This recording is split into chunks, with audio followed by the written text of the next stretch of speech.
Family betrayal tore us apart that stormy night.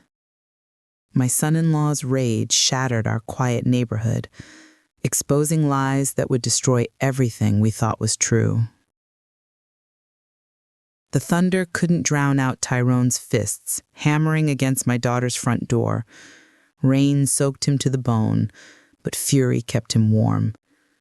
His knuckles cracked against the wood, over and over, each impact making my heart race faster.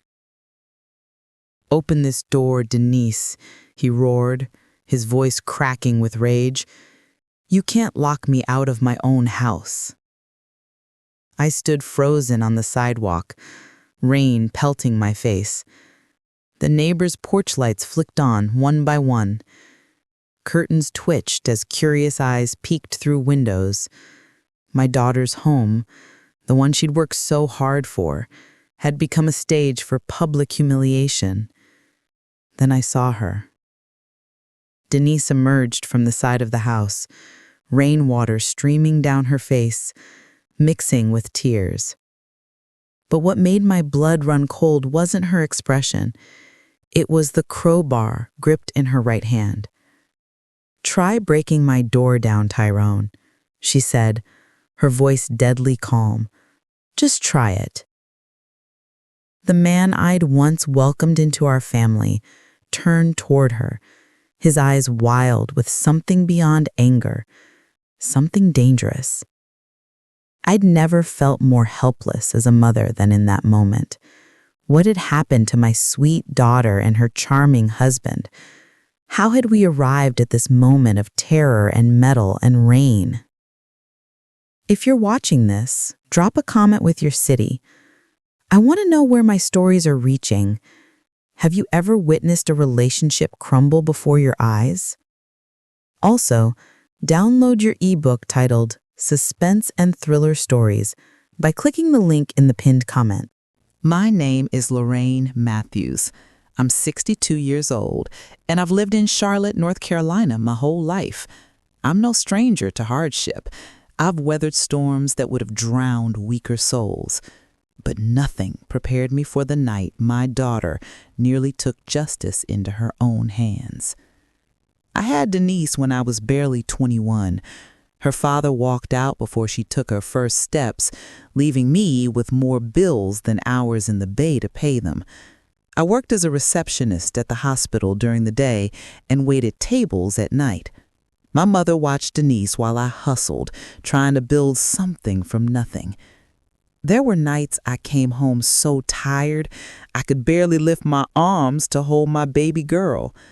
But when she'd look up at me with those big brown eyes, somehow I'd find the strength to keep going. I promised myself she would never feel the sting of poverty like I did growing up. "You're gonna have choices," I'd whisper to her as she slept. "You're gonna have stability." By the time Denise was in high school, things had gotten better. I'd worked my way up to office manager at the hospital, and we moved from our cramped apartment to a small but decent house with a yard. Denise blossomed into a beautiful young woman, smart as a whip, with a quiet determination that reminded me of myself. She earned a scholarship to UNC Charlotte, first one in our family to go to college. I cried so hard at her graduation ceremony that the woman next to me handed me tissues without even asking what was wrong. She just knew. A mother watching her greatest victory unfold in cap and gown. Denise studied business and real estate. "Property is power, Mama," she'd tell me. "Nobody can take it away from you if you own it outright." She was in her senior year when she met Tyrone Fletcher. I remember the first time she mentioned him. We were having our Sunday dinner, a tradition I insisted on keeping even when she moved into campus housing. "There's this guy in my economics class," she said, trying to sound casual while pushing green beans around her plate. "He's really smart, asks good questions." 2 weeks later, she couldn't stop talking about him. Tyrone said this, Tyrone thought that. By month 3, I knew I needed to meet this man who had my daughter smiling at her phone every 5 minutes. Tyrone came to dinner on a warm spring evening. He arrived 10 minutes early, already a good sign, with a bouquet of yellow daisies for me and a confident handshake. "Ms. Matthews, it's an honor to meet you. Denise talks about you like you hung the moon," he said, his smile warm and genuine. Tall, with broad shoulders and clear eyes, Tyrone had presence. He'd grown up in Winston-Salem, the middle child of 5, raised by a single mother who worked as a nurse. He was studying business with plans to start his own trucking company one day. "My uncle drove rigs for 30 years, he explained over dessert. "There's good money in logistics if you're willing to put in the work." After dinner, he insisted on helping with the dishes. While Denise stepped outside to take a call, Tyrone spoke softly to me at the sink. "I want you to know I respect your daughter, Ms. Matthews. She's not just beautiful, she's the smartest person I know." I believed him. The way he looked at Denise when she spoke, like each word mattered, it warmed my heart. After years of worrying about my girl, I thought maybe she'd found a good man. They dated for 3 years. Tyrone graduated and started driving routes for a regional shipping company, while Denise built her career as a real estate agent. They saved every penny, dreaming of their future. The wedding was simple but beautiful. 50 guests in my backyard with string lights and home-cooked food. Denise wore a dress we found on sale and altered ourselves. What it lacked in designer labels, it made up for in joy. "You did it, Mama," Denise whispered as we hugged. "You raised me right." For the first year, everything seemed perfect. They bought a modest 2-bedroom house in a developing neighborhood. Denise's career took off. She had a gift for connecting with clients and closing deals. Tyrone worked long routes but made good money. They were building something together. But around their 2nd anniversary, tiny cracks appeared. So small at first, I almost missed them. Denise would call me in the middle of the week, her voice tight. Tyrone's route got extended again, 3rd time this month. Or I'd notice how she'd check her phone repeatedly during our visits, her smile a little strained when she saw no messages. Once I stopped by unexpectedly with some leftovers. Denise was sitting at the kitchen table, staring at bank statements. "Everything okay, baby?" I asked. She quickly gathered the papers. "Just budgeting, Mama. Nothing to worry about." But I saw the worry lines forming between her brows, the same ones I'd developed as a young single mother staring at bills I couldn't pay. Then came the arguments. Not the healthy disagreements that all couples have, but tense exchanges that would halt when they noticed I was listening. "He's just stressed about work," Denise would explain afterwards. "The company's pushing him to take longer routes." I wanted to believe her. I wanted to believe in the foundation they were building, but mothers have instincts that hum like electricity when something threatens their children. And my instincts were starting to buzz. Have you ever ignored warning signs in someone you trusted? Tell me in the comments. I read every single one. It was a quiet Sunday afternoon when the first real crack appeared in their marriage. I had invited them for my famous pot roast, the meal that marked all our family celebrations and heart-to-hearts. The table was set, candles lit, when I heard their voices rising from the living room. I froze by the kitchen doorway. "You really think I'm that stupid, Tyrone?" Denise's voice trembled. "Nobody calling you stupid. You just always jump into conclusions." His voice cut sharp as a razor. "Then explain why there's over $3,000 missing from our account. Money we were saving for the bathroom renovation." "I told you, it's business, man stuff. You don't need to know every little thing I do with our money." Our money. Those words made my skin crawl. In my experience, men who call it our money while making secret withdrawals are men with secrets that cost. When they sat down to eat, the tension crackled between them. Tyrone pushed food around his plate, avoiding eye contact. Denise's jaw stayed tight, her fork stabbing at her meat with unnecessary force. "So, how's the real estate market these days?" I asked, desperate to fill the silence. "Fine," Denise answered flatly. "Route's going okay, Tyrone?" I tried again. He checked his watch. "Actually, I got an early start tomorrow. New delivery route." He left before dessert. The door closed behind him with a finality that made my stomach sink. Denise stayed, her eyes wet with tears she refused to shed. "What's going on, baby?" I asked, taking her hand. "The money, Mama. It's not the first time. Little withdrawals at first. 200 here, 300 there. I thought maybe he was planning a surprise." She gave a bitter laugh. "Then it got bigger. When I ask him, he gets defensive, says it's for the business he wants to start."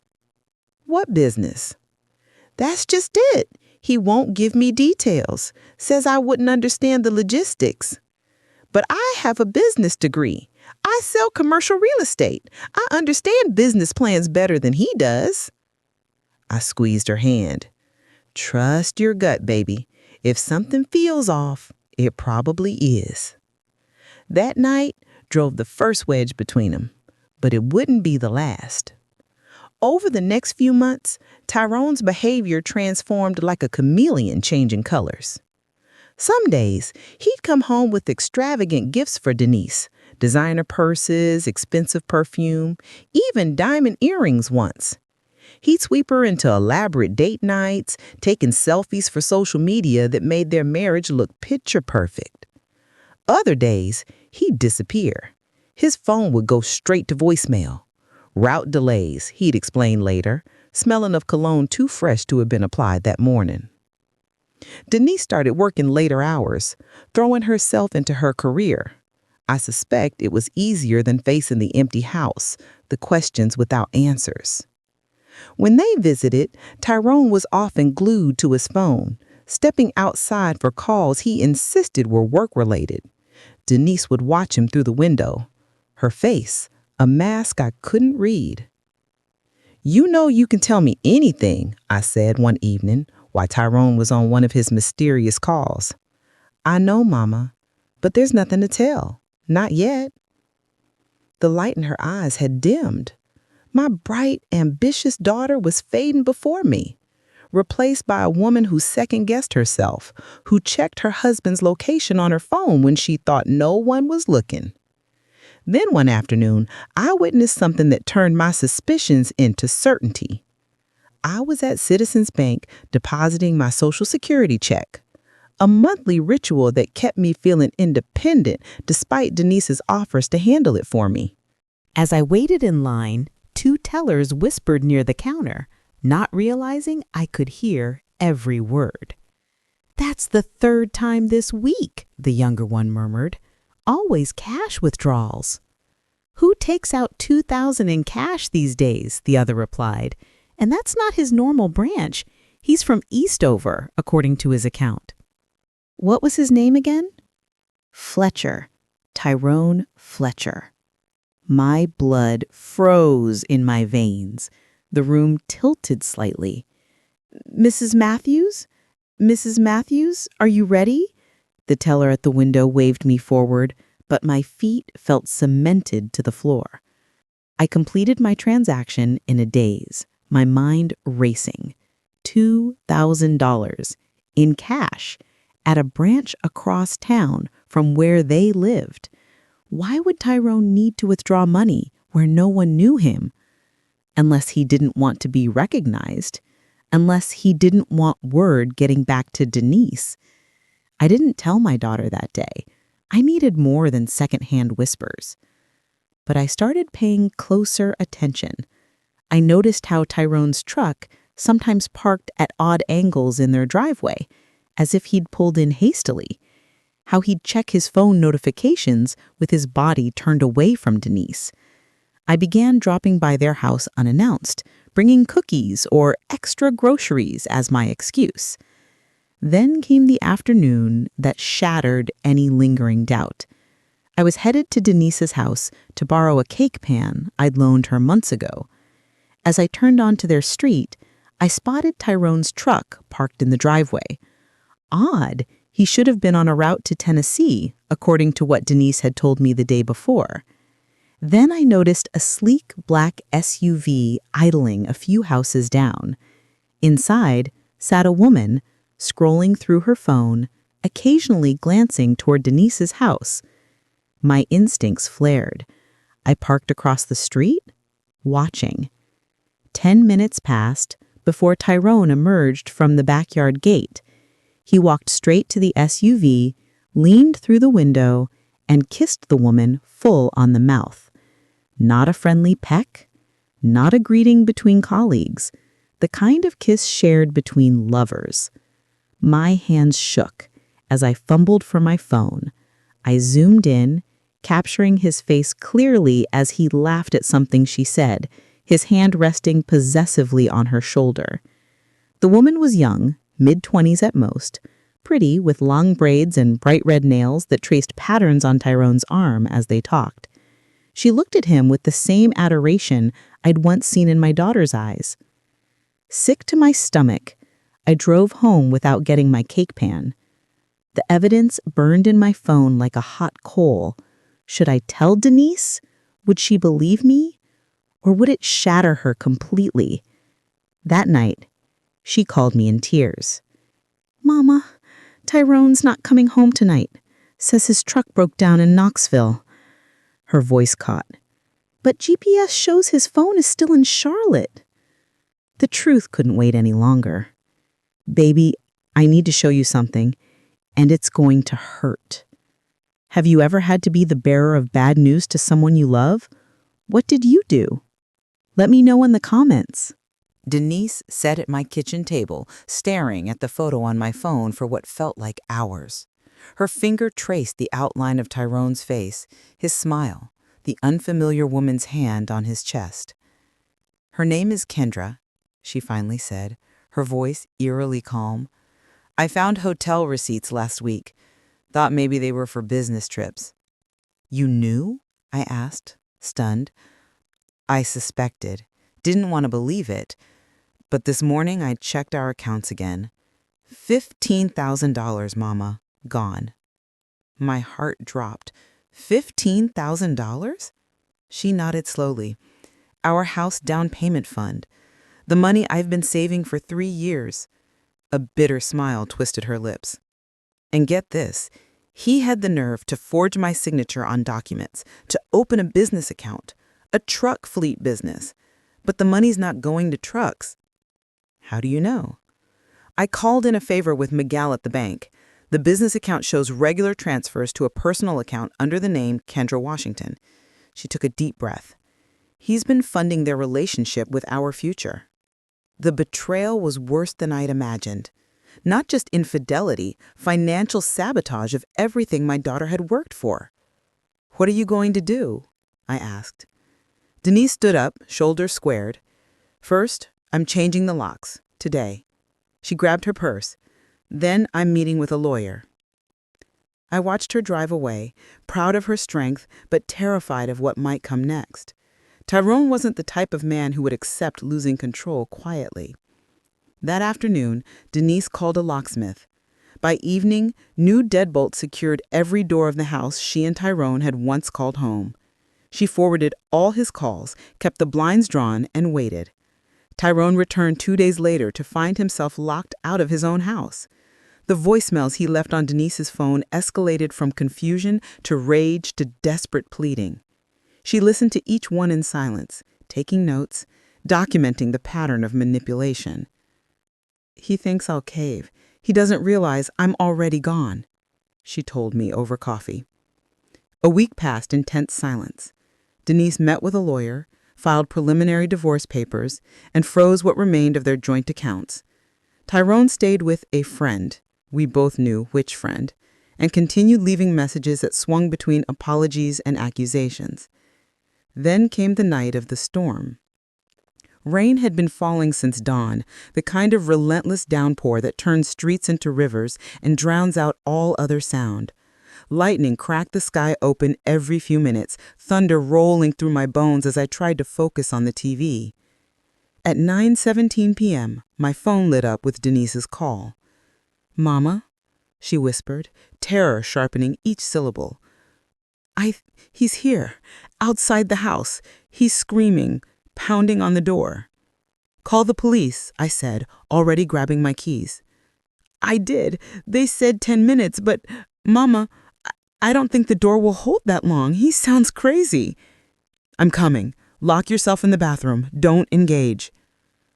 The 8-minute drive to her house felt eternal. Rain lashed my windshield faster than the wipers could clear it. My heart pounded a desperate rhythm against my ribs. What would I even do when I got there?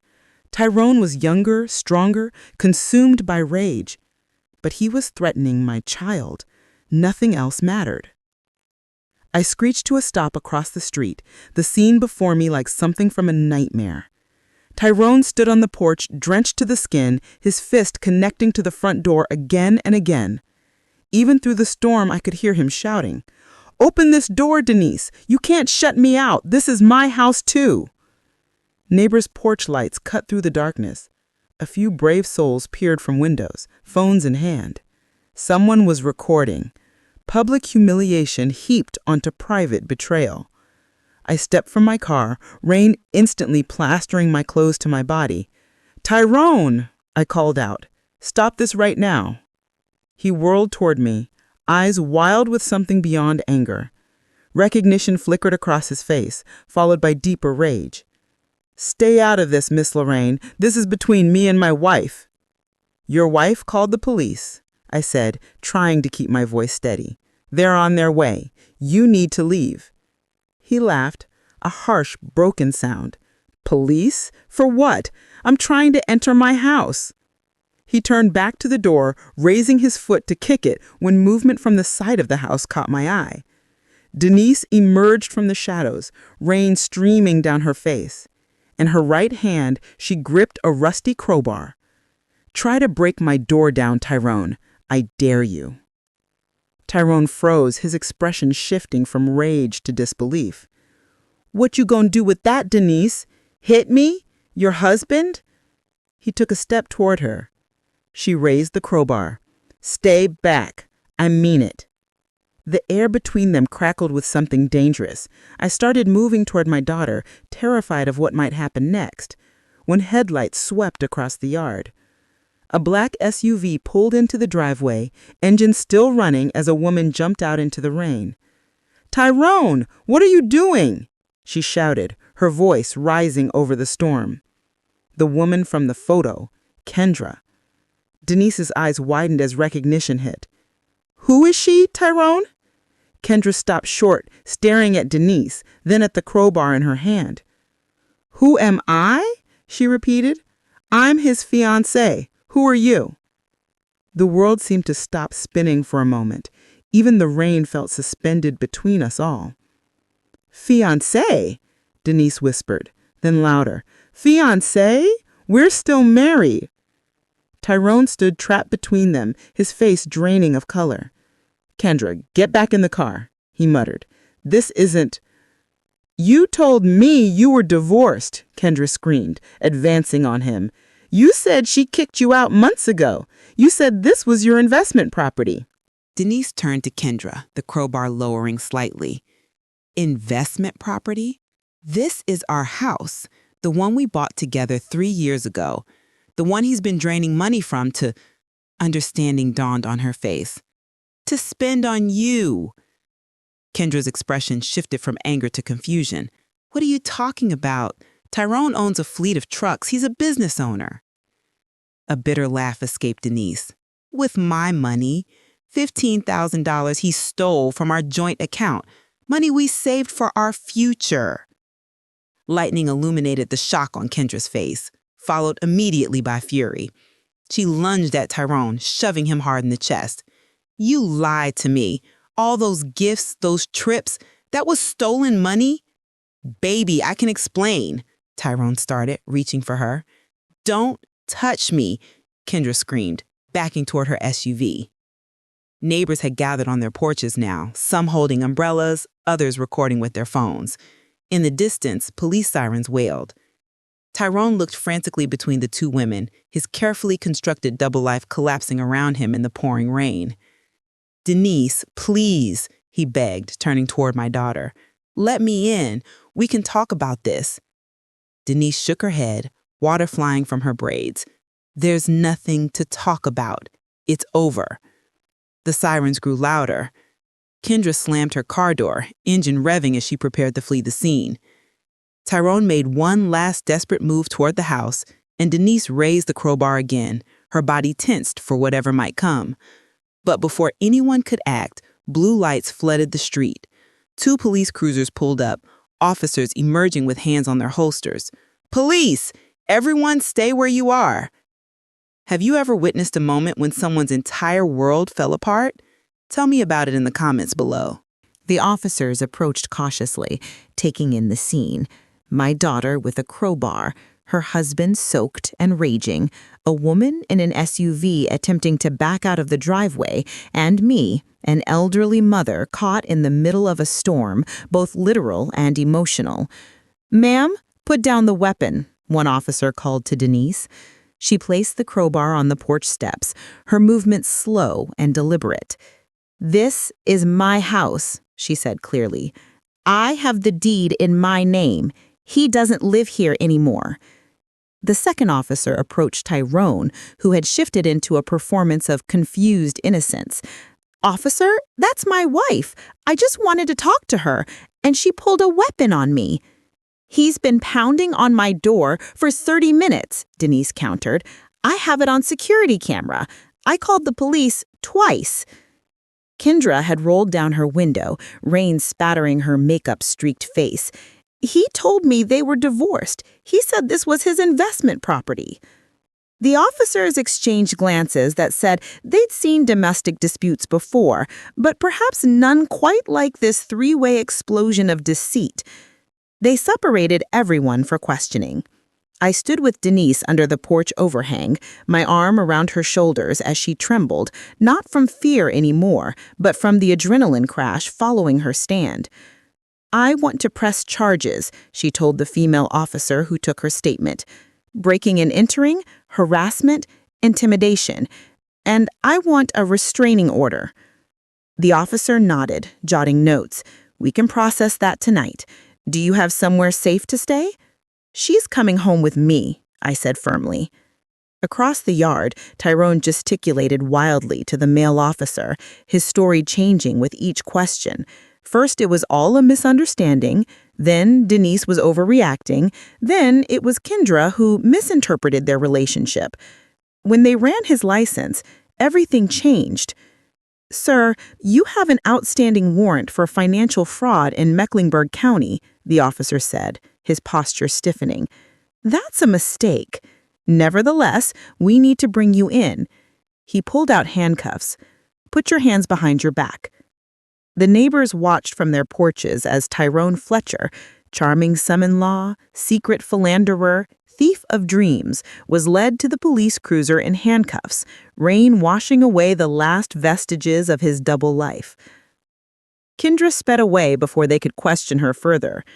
As Denise and I gathered essentials from her house, she paused in the bedroom she'd shared with Tyrone. "I knew something was wrong. I just didn't want to believe it was this bad." I squeezed her hand. The worst is over now. But I was wrong. The worst was yet to be revealed. The weeks following Tyrone's arrest unfolded like the pages of a financial horror story. Denise's lawyer, a sharp-eyed woman named Patricia Reynolds, subpoenaed their banking records, credit reports, and loan documents. What they found left even Patricia speechless. "He didn't just take the $15,000, she explained in her office, spreading documents across the mahogany desk. "That was just the latest withdrawal. Over the past 16 months, he siphoned nearly $60,000 from your joint accounts." Denise gripped the armrests of her chair. "60,000? That's impossible. I would have noticed. Small amounts at first, Patricia pointed to highlighted transactions, then larger sums disguised as business expenses. He created fake invoices, deposited money into shell accounts. But the true betrayal lay in a folder Patricia had saved for last. This is where it gets worse, she said gently. Tyrone took out a second mortgage on your home 4 months ago. He forged your signature on all the paperwork. Denise's face drained of color. How much? $120,000. The funds were transferred to an LLC registered in his name, ostensibly for purchasing commercial vehicles. Did he buy trucks? I asked, already knowing the answer. Patricia shook her head. No trucks. The money funded luxury purchases, hotel stays in Miami and Las Vegas, and transfers to Kendra Washington's personal account. The court date arrived on a crisp fall morning.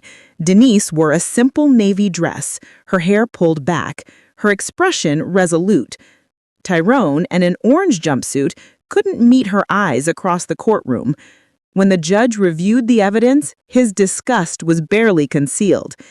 Mr. Fletcher, the court finds substantial evidence of systematic financial fraud, identity theft, and forgery. These are serious felony charges. Tyrone's public defender attempted to paint a picture of a man driven by entrepreneurial ambition, but the paper trail told a different story.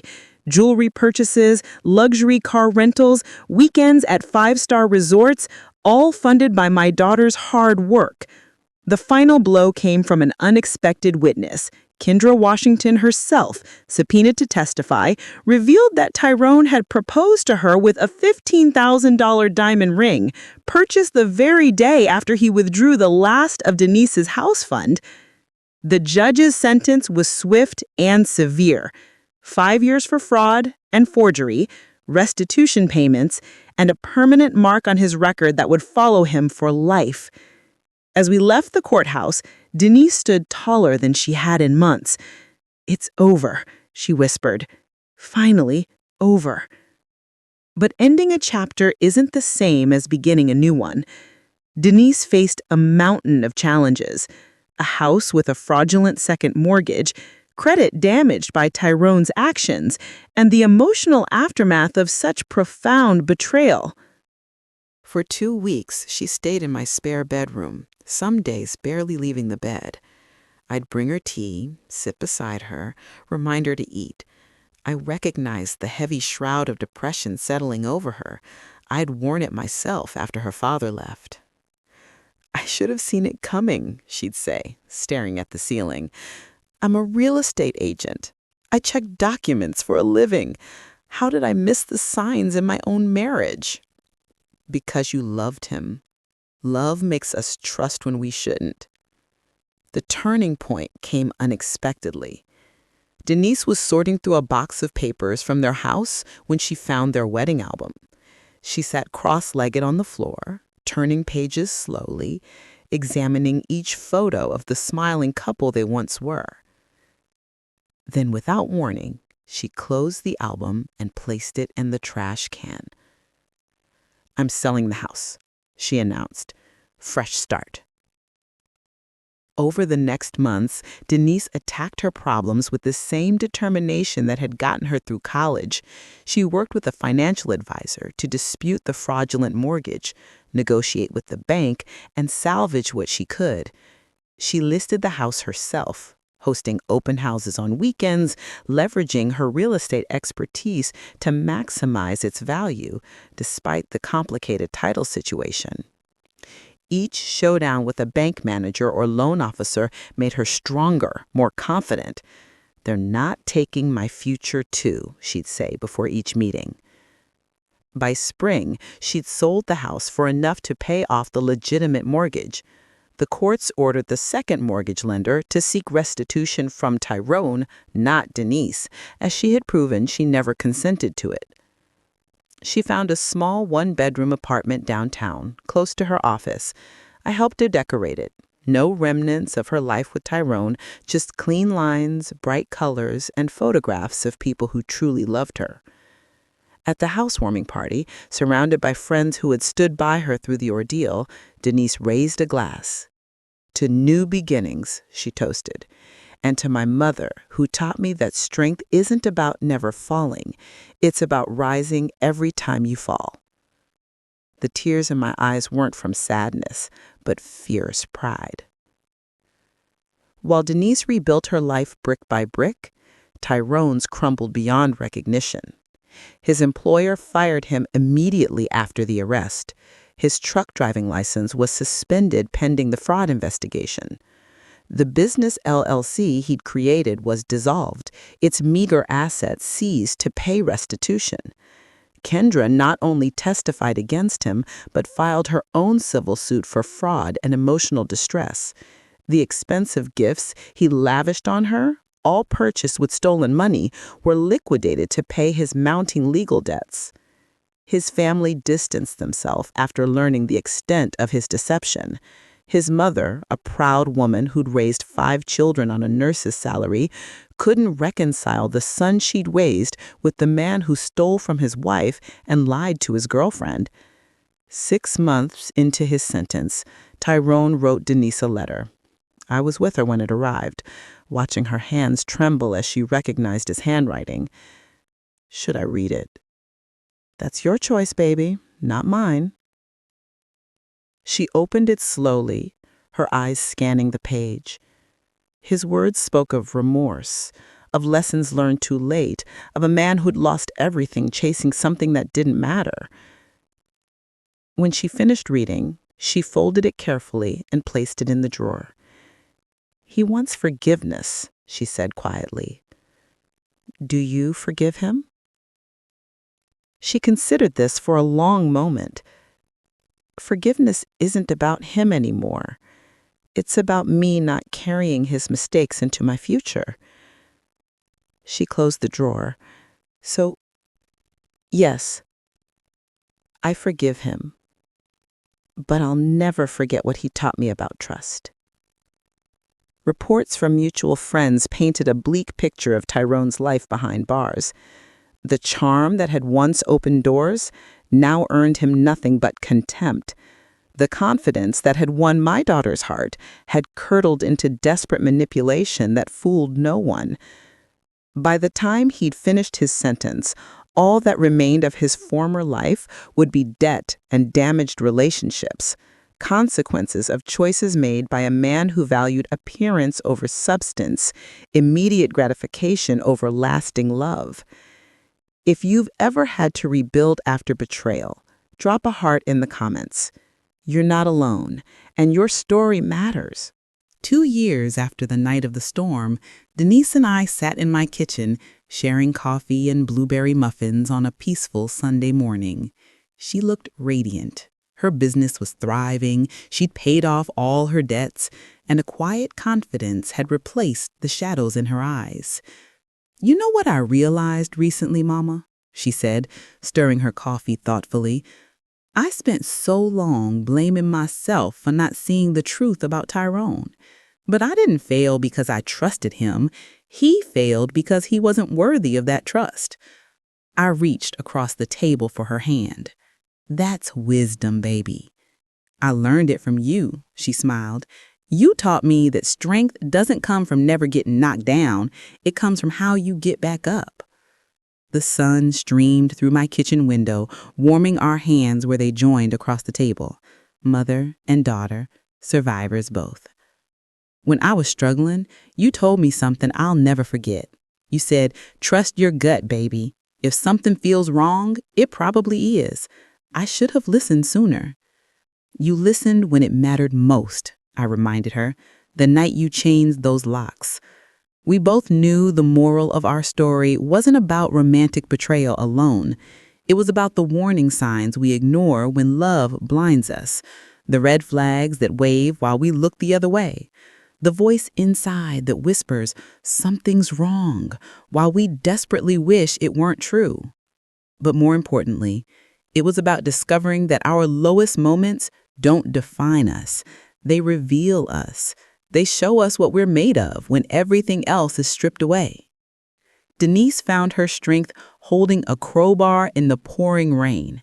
I found mine standing beside her, ready to face whatever came next. Together, we learned that family, real family, stands in the storm with you no matter how fierce the wind blows. "I'm proud of you," I told her, my voice thick with emotion. "So proud of the woman you've become." She squeezed my hand. "I'm proud of us, Mama." That's my story. A reminder that betrayal often hides behind a charming smile, that love should never blind you to repeated warning signs, that when someone shows you who they are through their actions, believe them the first time. And most importantly, that a woman's breaking point isn't weakness, it's the birth of her strength. If this story touched your heart, send me a super thanks. It helps me continue sharing these real-life lessons with you all. Where are you watching from? Drop your city in the comments below. I read every single one. Do you have a similar experience you'd like to share? The comment section is a safe space for your story. Don't forget to subscribe for more true stories that remind us we're never alone in our struggles.